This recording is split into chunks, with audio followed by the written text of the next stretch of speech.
हमारा इनॉग्रल और हमारे 3 टेक्निकल सेशन, एक वर्कशॉप हुआ और कल्चरल डांस भी हुआ, and it was very successful and we got a good participant in that first day.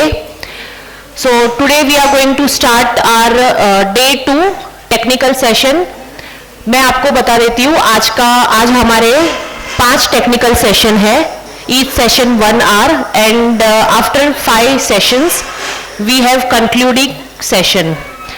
So I just would like to, FISTEC organized by Maharashtra Economic Development Council.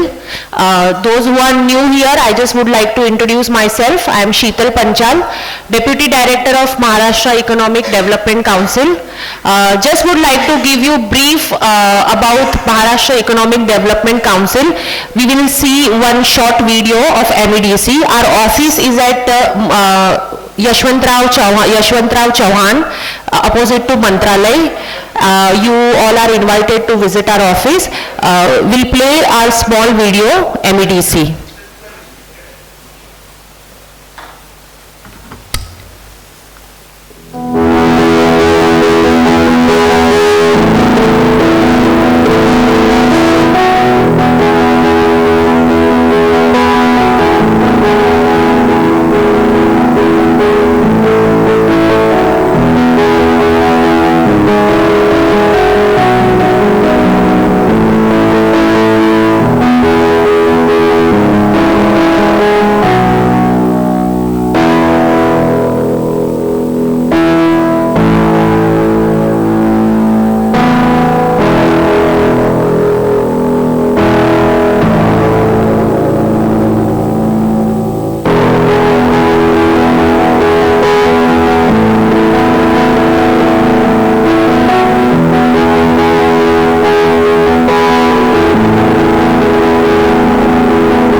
Thank you.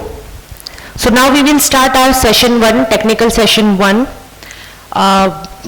So each session we have 45 1-hour time slot.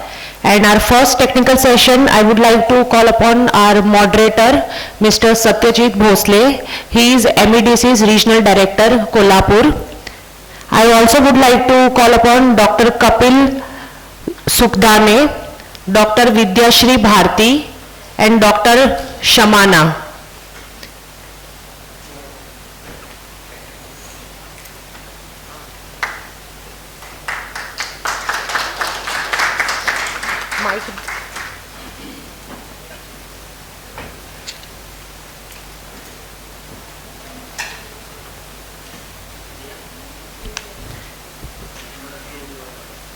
Over to you, sir.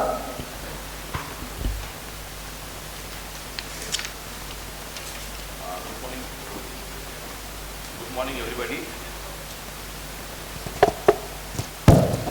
Good morning, everybody. We had an excellent session yesterday, so today we'll move on.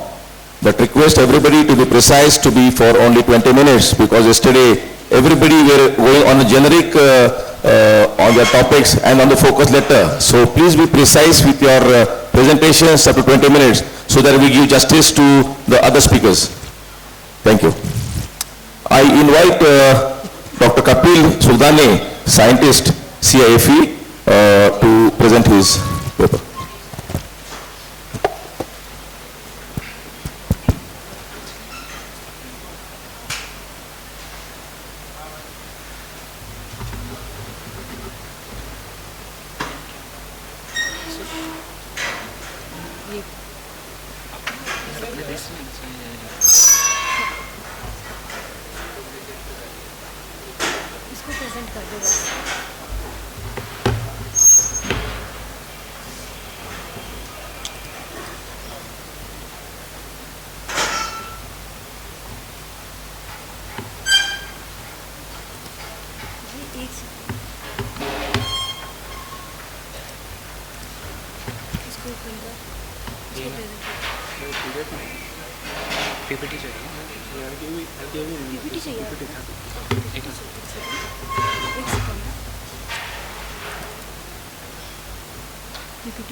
So, very good morning to all.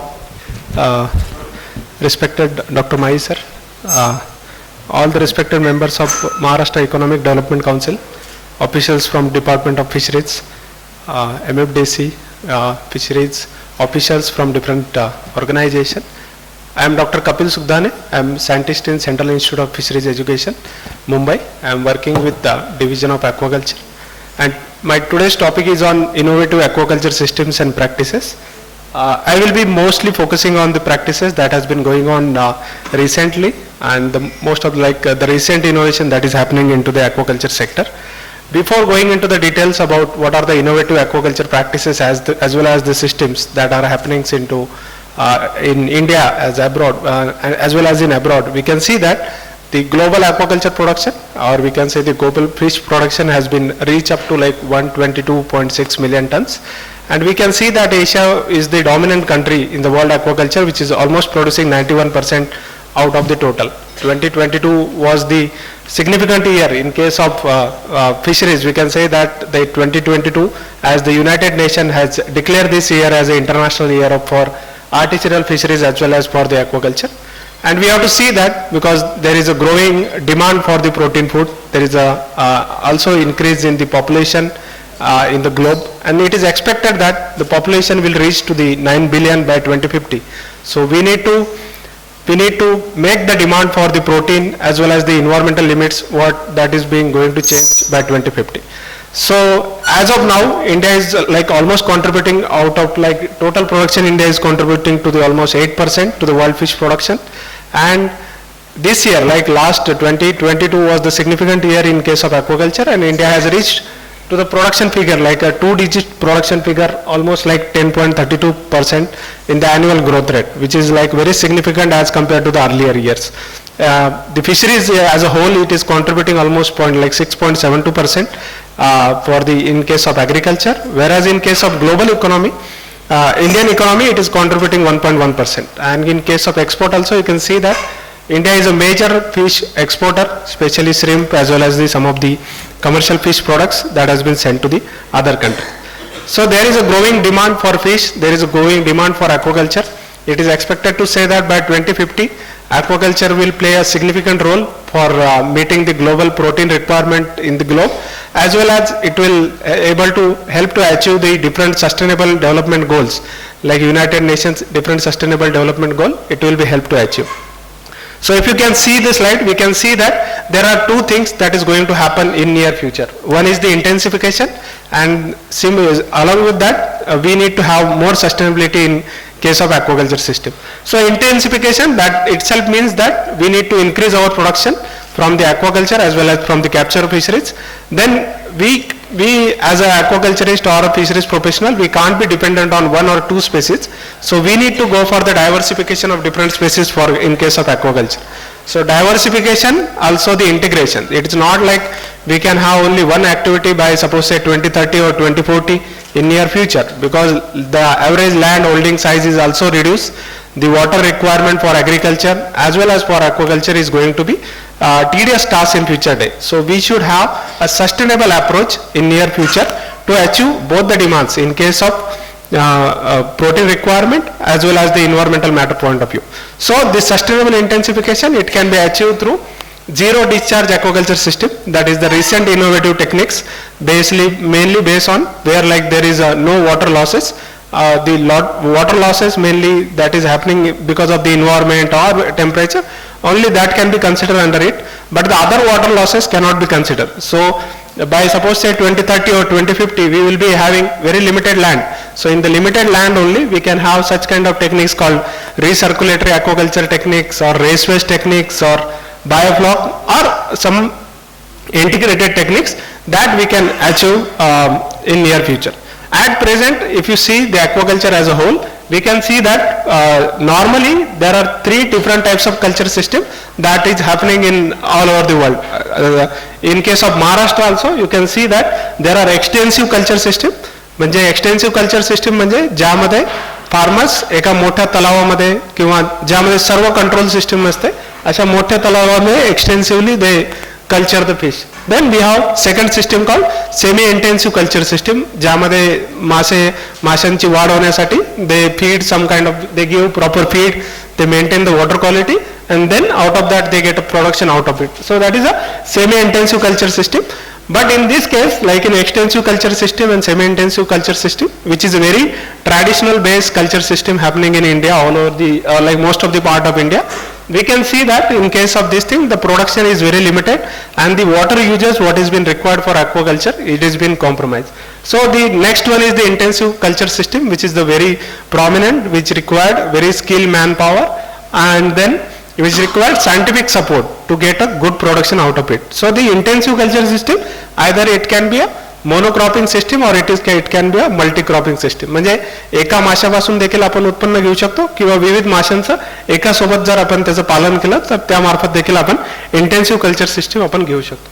He traditional system आहे की ज्यामार्फत आपण सध्याच्या परिस्थितीमध्ये महाराष्ट्राच्या किंवा देशाच्या इतर भागामध्ये आपण माशाचं उत्पन्न कल्चर मधून आपण घेत आहोत. कॅप्चर मधून जे मच्छीमार बांधव समुद्रामध्ये जाऊन माशांचं हार्वेस्ट करतात ती एक वेगळी पद्धत आहे, पण ॲक्वाकल्चर सिस्टीम मध्ये सध्या या तीन विविध प्रणालीचा वापर होत आहे. जर आता if you talk about the innovative aquaculture system, we can see that under Pradhan Mantri Matsya Sampada Yojana, that is a central sponsored scheme of central government, you can see that there is one specific scheme which has been dedicated to the biofloc based system. Biofloc based system, it is a scientific system wherein very small water volume you can culture the fish, like in 15,000 liters of water or even 1 lakh liters of water. In very small water volume you can culture the fish.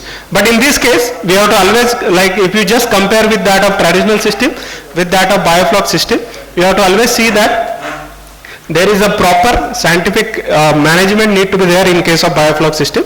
Biofloc जी system आहे त्यामध्ये आपण माशापासून निघणारा जो faces आहे, proper aeration आहे आणि एका small water व्हॉल्यूममध्ये आपण त्याचं कल्चर करतो. It is a very intensive system. 24/7 we need to have electricity, we need to have proper control on this. Jar the flock system, if it is been like properly cultivated, then only the success of biofloc system will be dependent on that. So flock can be have different types. It can be of have green color or it can be have the brown color. Jar आता तुम्ही बघितलं, then you can see that in YouTube's you can get a lot of videos on biofloc system. But like many farmers, when they come to us, they said that, sir, we are not getting successful. We are just following some of the YouTubes or some of the videos that are not scientifically meant for that. But I just want to say that from this forum that there is a lot of science behind it. We can't just have like a raw data or like raw culture kind of thing in very small water volume. We have to go very scientifically when we prepare the flock. So our total culture operation will be depend on that. So in small water volume, as I said, like in 15,000 liter or 1 lakh liter of water, you can culture the fish for suppose say 7 to 8 months when you have proper aeration and other kind of things. You can see that very small tanks which has been placed in northern eastern area, like northeastern state जे आहेत मणिपूर किंवा त्रिपुरा त्या भागामध्ये, in small tanks ज्यामध्ये in like we are not digging into the lands and all, there you can see the color of flocks also. It is a brown in color.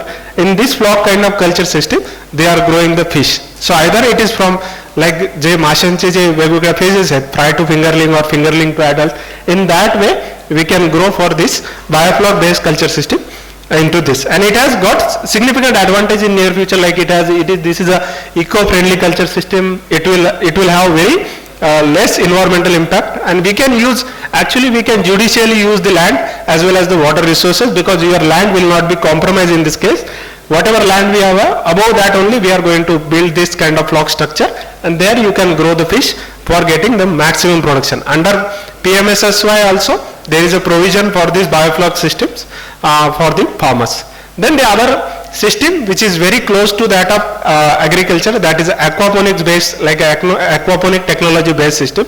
If you can see that in agriculture there is a hydroponic based system where like in water only they try to grow some of the plants. So aquaponics, it is a mixture of fish along with that of agriculture. So aquaponics, it has 3 different types.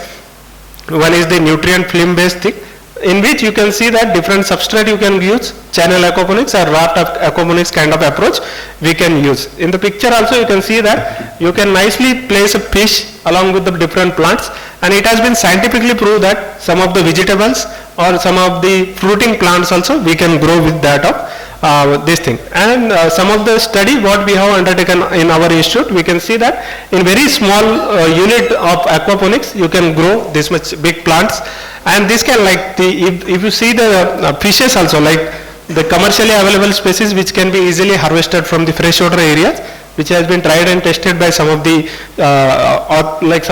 scientists from our institute, and they have been continuously working on how to utilize the waste that has been generated from the agriculture or from the aquaculture or vice versa. So this system, I just want to cite one of the example. There are 2 IITians from Kolhapur. They have recently started organic farmings, and they are doing this like they are growing aquaponic systems in Kolhapur, and they are selling it to the mostly Mumbai and Pune based market, and it has compared to agriculture products, it has got higher price. If you just compare, like they are using the aquaponic system for the fish cultivation, along with that they are selling all these products better price than compared to at present like what we are getting. So they have done the organic branding. They have done properly organic branding, and most of the women are involved into their setups, and they are selling this kind of products into the commercial market. So aquaponics, it has got a lot of things, because the land requirement is very limited. You can have very this thing, and then the medium which has been required for growing a plant is also this thing. So this is another very important this thing. Then third techniques is the recirculatory aquaculture based technique. This is also got a lot of importance under PMSSY also. RAS has been quoted for cultivation, and proper subsidy has been given under PMSSY. You can see that small areas and big areas, there are 2 different kinds of structure. But in this case, the water will have continuous movement. There will not be any removal of water. The water will be flow through different tanks of like suppose say 10 lakh liters of water and all. And in these small tanks, 6 to 7 months you can go for the culture. This RAS, it will have some mechanical things like you need to have UV filtration for treatment of your water. It should have the ozonation facility, and then you can have the drum filter facilities to get eradicated all the waste that has been generated from the aquaculture. So this is the basic model for aquaculture. And now you can ask that, like traditionally if a farmer is doing the cultivation, then why he should go for such costly things into this thing. You can see the model of commercial RAS unit. You can see that only one person can monitor all these things, all the RAS unit. So it is automatically placed. If your water is properly being treated at the initial stage, you can get good production out of it. So one of the entrepreneurs, it is not just for the fish production, but it can be for the broodstock management. Like माशांचं जे प्रजनन करून ज्यापासून जे पिल्ले बनवले जातात त्यासाठी देखील आपण ब्रूडस्टॉकचा उपयोग करू शकतो. One of the entrepreneurs from Karnataka, he is also the graduate from fisheries. He has started the RAS for sea bass. Sea बासची मार्केटमध्ये खूप जास्त व्हॅल्यू आहे.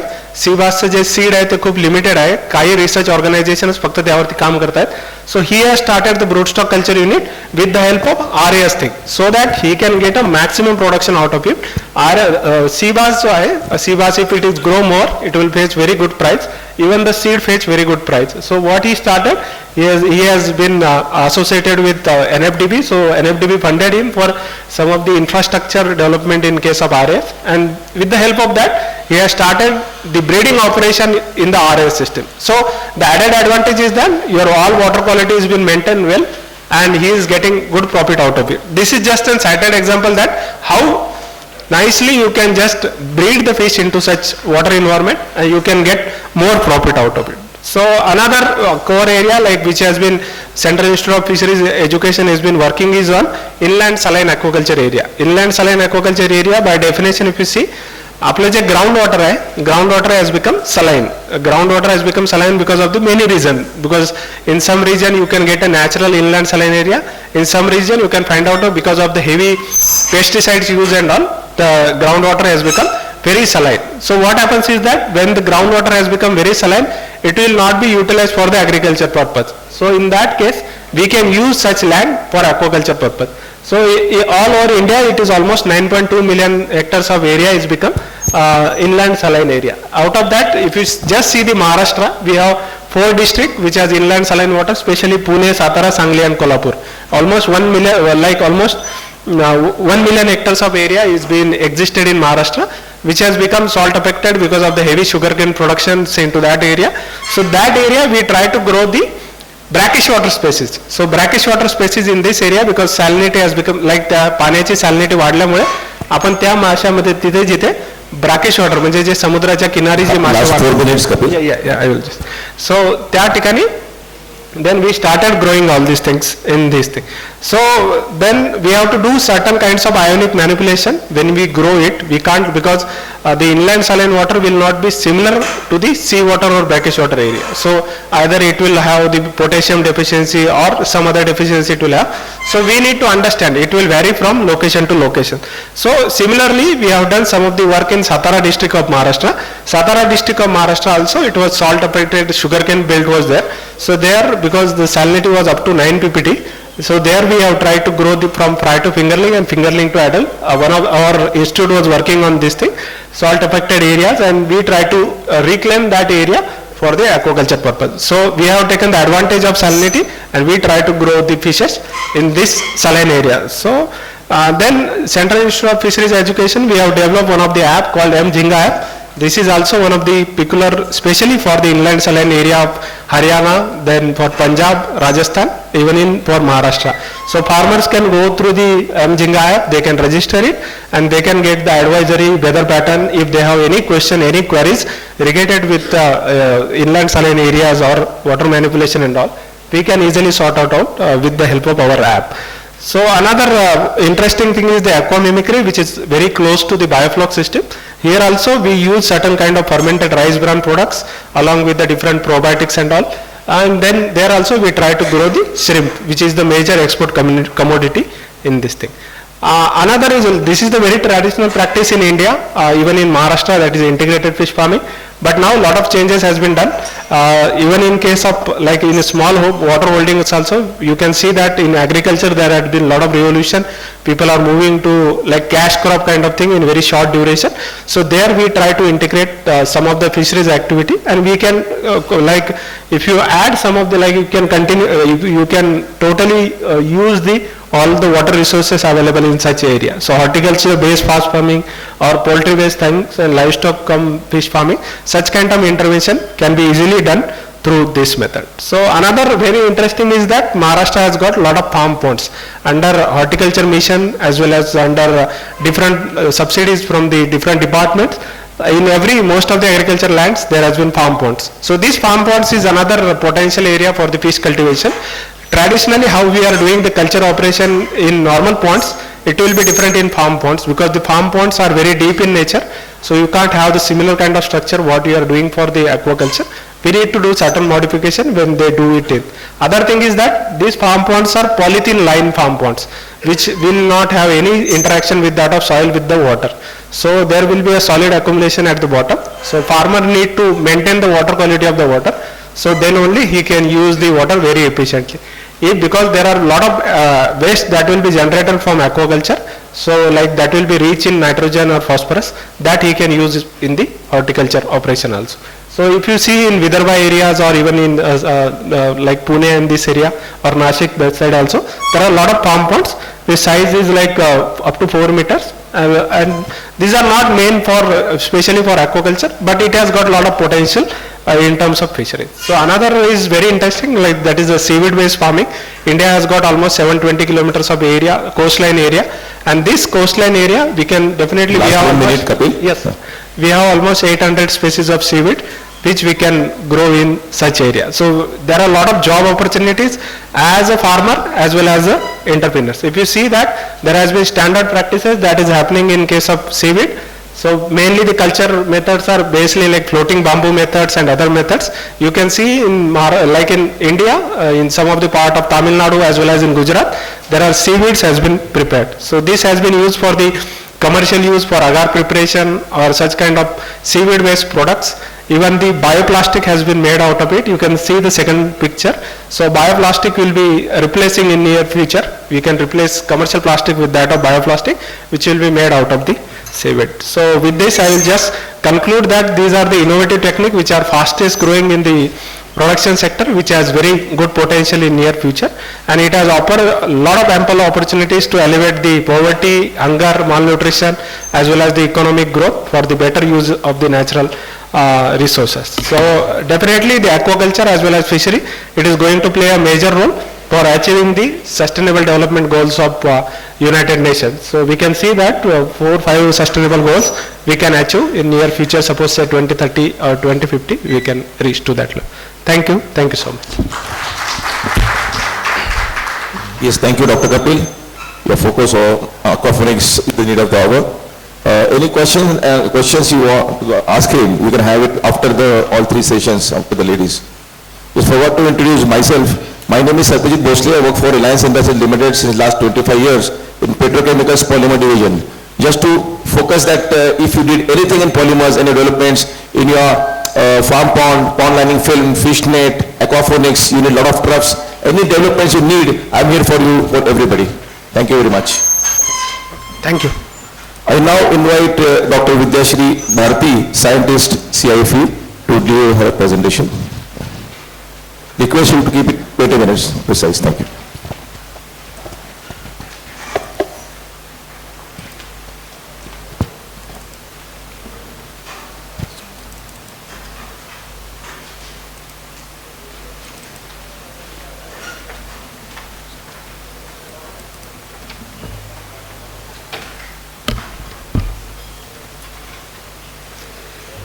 नमस्कार, मेरा नाम विद्याश्री भारती है और मैं सीनियर साइंटिस्ट हूँ CIFE मुंबई में। तो जो प्रीवियस स्पीकर ने जो एम्फेसिस किया है, intensive aquaculture, sustainability, the limited land resources, water resources, तो मेरा इंटरवेंशन जो मेरा टॉक है वो वहाँ इंटरवेंशन का है कि what the technology can be used to maintain the intensification, sustainability, then use the resources which is very scarce, the soil and the water, and then again use the degraded system. So my focus will be the biochar based sustainable fish farming. So biochar is the Jaiv Bhasm.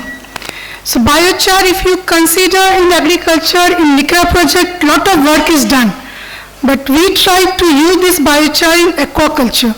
So if you see that this biochar is a stable carbon-rich organic material which is pyrolyzed under the absence of oxygen. And then this biochar, people are calling it the black gold in agriculture and the related field, because this is the material which is having a very high potential for productivity enhancement, for mitigation of climate change effect, particularly the mitigation of greenhouse gases, the water treatment, and improvement of sediment and the water quality. So overall, holistic, we say it is the black gold for the aquaculture and the agriculture. So what we people focus mainly earlier, no, they are using this charcoal. So charcoal, we know it is the pyrolyzed material from the wood, or it is the burn material from the wood.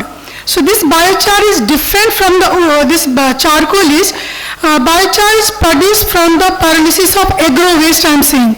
So we know in India we are having the huge amount of this agro waste, either the paddy straw or the sugarcane bagasse, or say any waste you can say.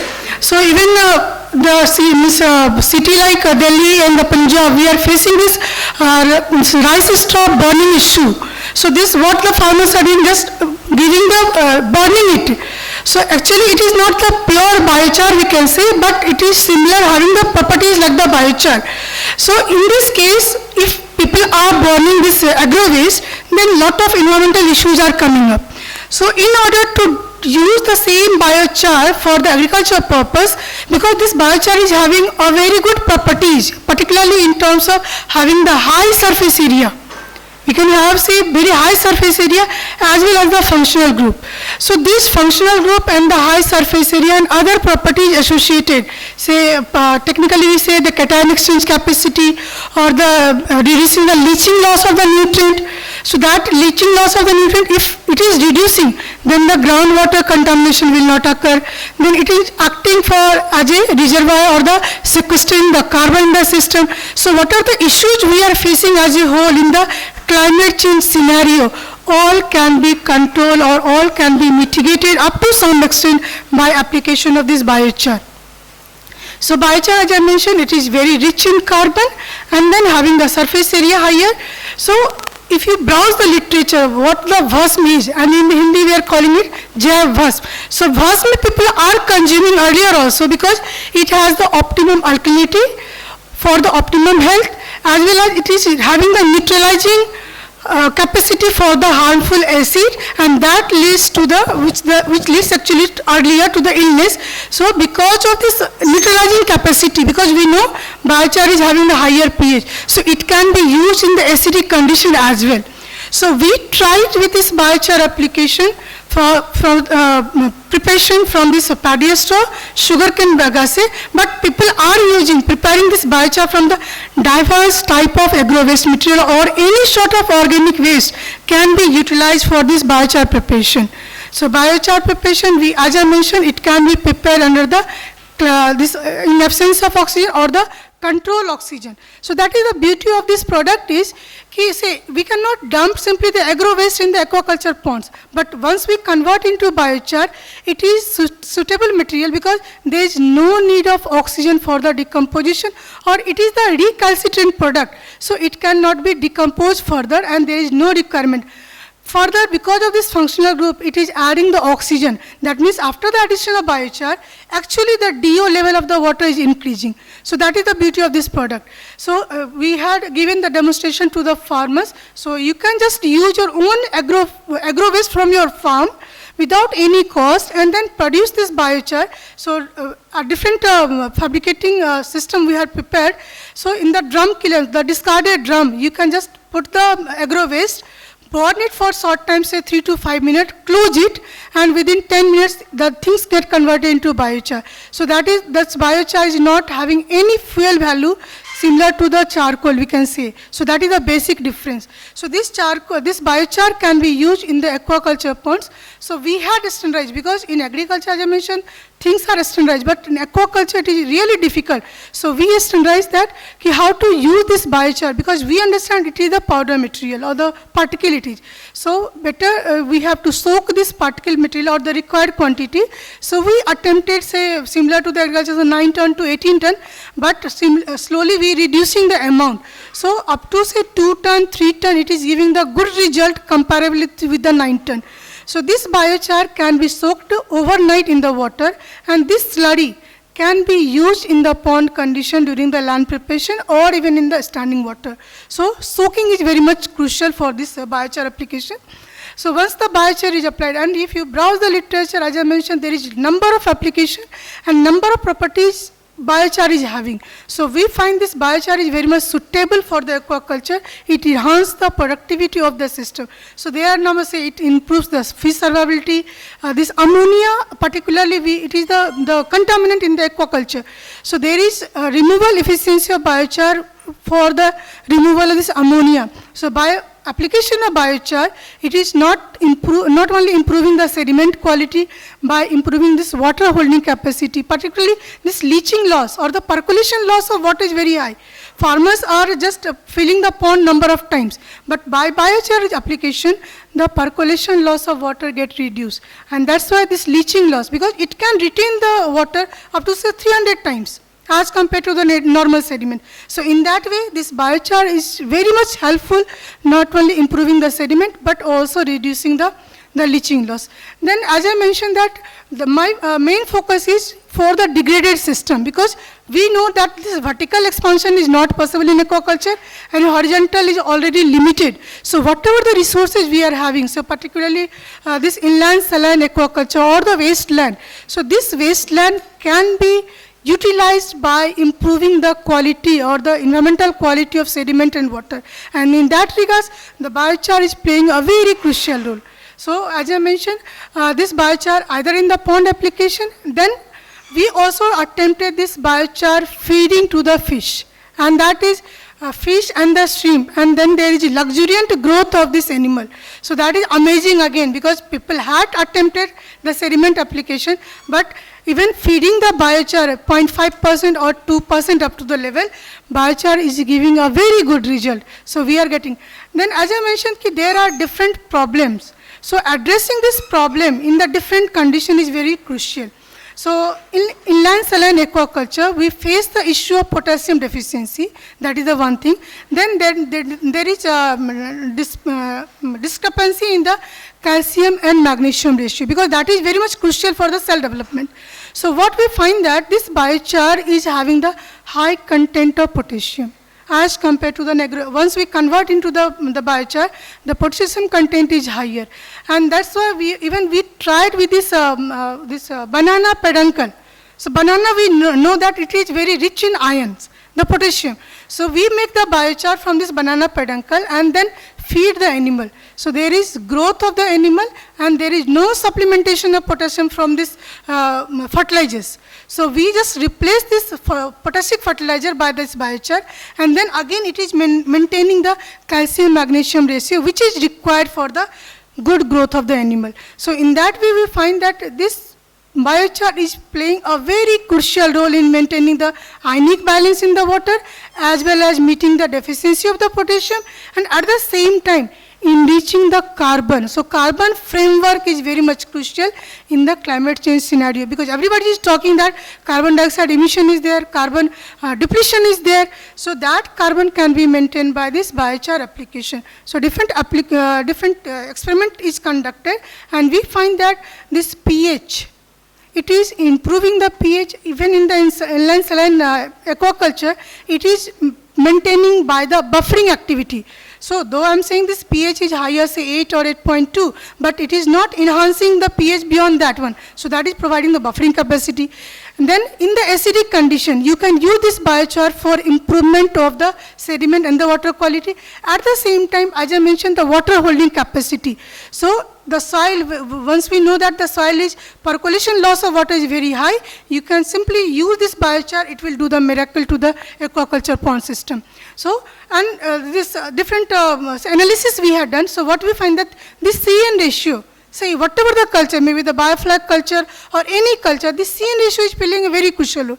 So this CN ratio, what we find that in the banana peduncle, say this CN ratio is lesser, so that means the mineralization of that component will be faster. That means the potassium release will be faster from this banana peduncle, and other this sugarcane bagasse or the paddy or the coconut, the CN ratio is higher. That means this carbon will be conserved or sequestered in the aquaculture system, and that is the requirement of that time. So any technology which is sequestering the carbon is crucial in the climate change scenario.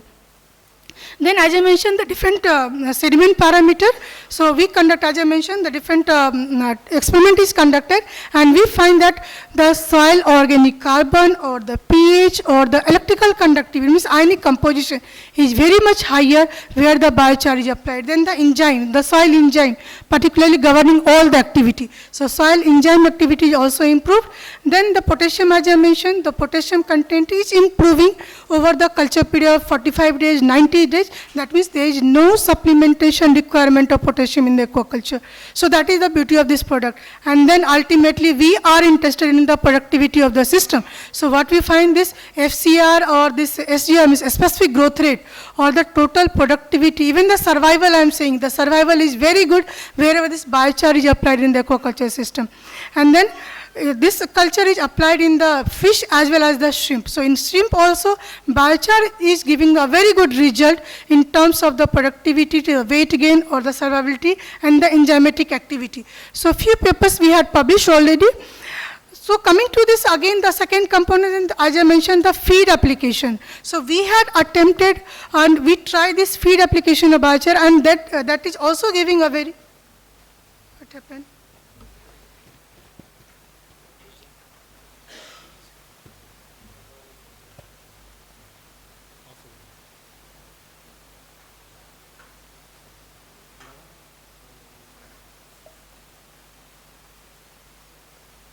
Charger नहीं लगा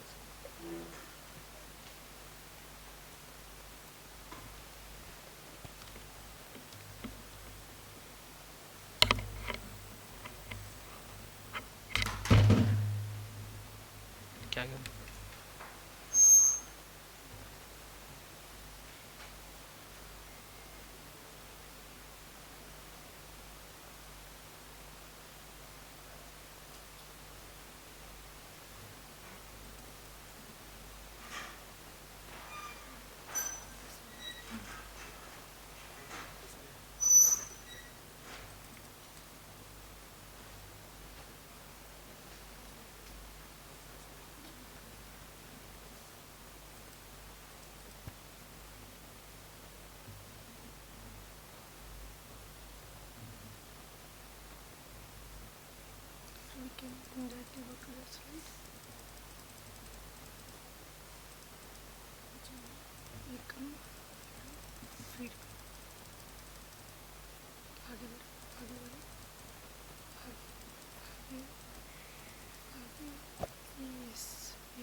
Yeah, sorry for the interruption.